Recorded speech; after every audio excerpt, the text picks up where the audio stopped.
when you play around Naveen at a match, you're conferring special gravitas or status on a game, and it's a really, really important part of the day. I suppose it's a cultural thing, is it? We can't man mark everybody in the stadium, but you can encourage them, and you can try and create a culture whereby the anthem is respected until the last bars of it. And it does prompt a wider conversation about how people view our national anthem, and indeed how many people actually know it.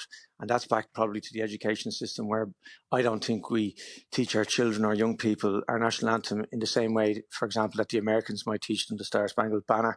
And I wonder, is that something to do with, a post-Troubles society, or was there a period where we went through a phase where people weren't particularly comfortable with the nationalistic element and the militaristic element of our anthem? And that's probably a discussion for wider society.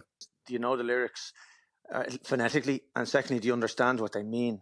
So I think you're less likely to finish any song that you don't understand what it means. And if you go to Celtic Park, you'll hear the Celtic supporters sing Amhrán in English.